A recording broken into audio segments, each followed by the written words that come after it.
인천국제공항공사 노조가 이학재 사장의 사퇴를 요구하고 나섰습니다. 이 사장은 지난 12일 업무보고에서 이른바 책갈피 외화 밀반출 문제를 알고 있냐며 이재명 대통령에게 공개적으로 질책을 받았습니다. $100짜리 한 묶음씩 그 책갈피에 끼워서 가져가는 게 가능하냐 그 말이잖아요. 그거 안 걸리고. 이번에도 거의 저희가 검색을 해갔고요. 그래서 그것이 적발이 돼갖고 참 말이 기십니다. 가능하냐 안 하냐 묻는데 자꾸 옆으로 세요.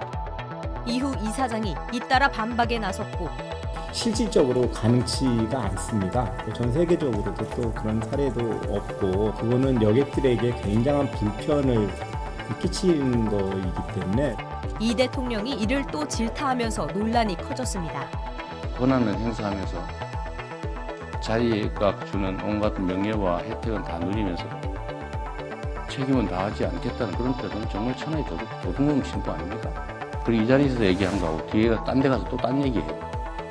그러면 됩니까?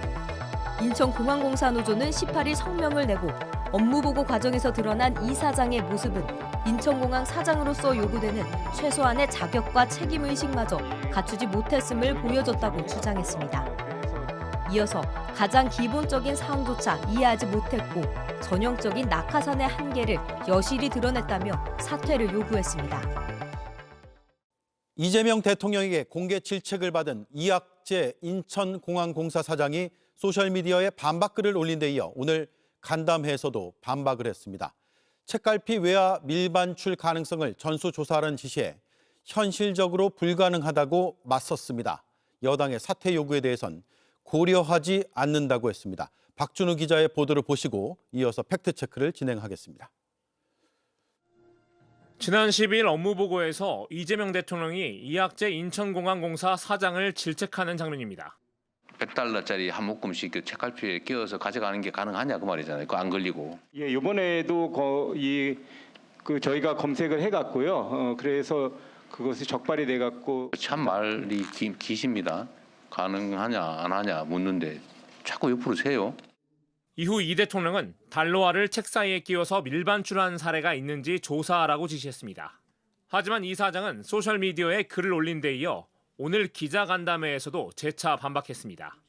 그런 말씀은 실질적으로 가능치가 않습니다. 전 세계적으로도 또 그런 사례도 없고 그거는 여객들에게 굉장한 불편을 끼치는 거이기 때문에 여객들의 짐을 모두 풀어 책 사이를 일일이 살펴볼 경우 보안 검색에 오랜 시간이 걸릴 수 있기 때문에 현실적으로 어렵다는 겁니다.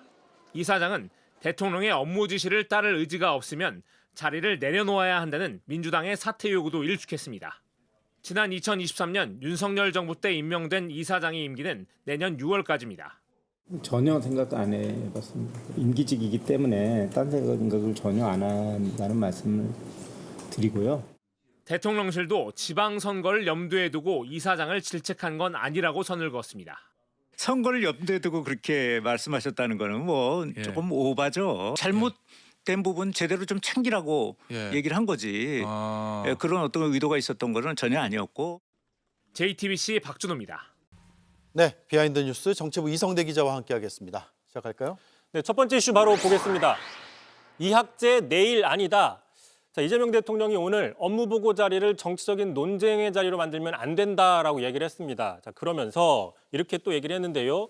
자, 업무보고에 발언한 뒤에 가선 딴소리하면 안 된다. 국민을 무서워해야 한다라고 밝혔습니다. 예. 자, 사실상 이학재 인천국제공항공사 사장의 태도를 비판했다는 해석이 나오고 있습니다. 네, 최근에 이학재 사장이 업무보고에서 책을 달러 넣어서 밀반출하는 걸 적발하는 문제 놓고 지적을 받았죠.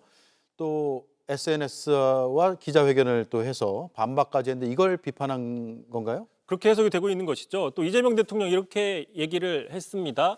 자, 외환을 관리하는 책임 관세청에 있지만 공항공사에 위탁하는 MOU를 맺은 협업한 사실을 댓글 보고 알게 됐다라고 얘기를 했습니다. 예. 자, 다시 얘기해서 이학재 사장도 어느 정도 책임이 있는 만큼 우리 일이 아니다라고 선을 긋는 것은 좀 무리가 있다라는 해석인 셈이죠.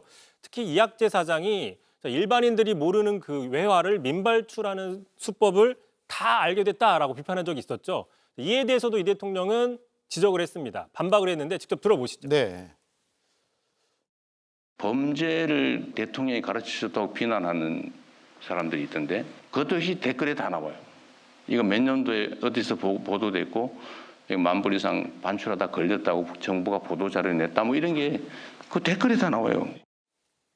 참고로 그 보도자료를 냈다는 언급 눈길을 끄는데 자, 어제였습니다. 저희 뉴스룸 팩트체크에서 오대영 앵커와 직접 지난 윤석열 정부에서 저런 범죄 수법에 대한 보도자료를 냈다는 사실을 보도해드린 바가 있었는데 네. 혹시 이 기사를 염두에 둔 게 아니냐라는 또 해석도 있습니다. 예.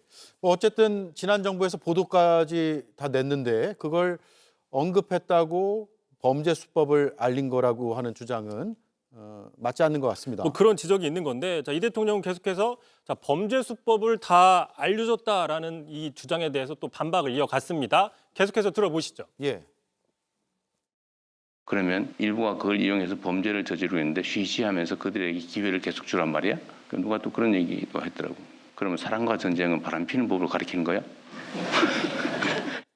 사랑과 전쟁 얘기했는데 이학재 사장의 논리대로면 저희 뉴스 끝나고 하는 한블리 같은 경우에는 자동차 보험 사기 수법을 알려주는 예. 프로그램이냐? 그건 아닌 것이죠. 예. 그런데 이학재 사장이 또 반박을 했다면서요? 그렇습니다. 오늘 이 대통령의 발언 직후에 SNS에 글을 올렸는데요. 그러니까 MOU, 그러니까 양해각서와 위탁은 법적인 책임 있는 위탁과는 전혀 관계가 다르다라고 얘기를 하면서 위탁받은 적이 없다. MOU를 체결해서 관세청 업무를 도와주고 있는 것이다. 사실에 입각한 정확한 보고를 해줄 것을 당부드린다라고 적었는데 그런데 이 SNS를 올린 시각과 장소가 어디냐? 바로 오늘 오전 국회에 출석해서였습니다. 그러자 이제 여야 국회의원들이 질타를 했는데 직접 들어보시죠. 예. 회의가 진행 중인데 여기에 개인 SNS질을 하고 있는 게 이게 맞느냐? 이 말씀을 드리는 거예요. 맞습니까? 틀립니까? 예, 제 말씀드리면요. 그거는 맞습니까? 속보로 바른 자세입니까? 그런 자세입니까? 우리 상임위를 이렇게 무시해도 되냐? 그게 더 급한가? 이렇게 생각할 수 있거든요. 의원님들 지적에 대해서는 제가 겸허히 받아들이겠습니다. 이 정도로 하시면 됩니다. 예. 사실 법적으로 어느 부서나 기관의 소관이냐 이것도 뭐 중요합니다만 국민들이 듣고 싶은 것은 협업을 잘해서 그런 일이 안 발생할 수 있도록 노력하겠다 이런 답변이 아닌가라는 생각이 드네요.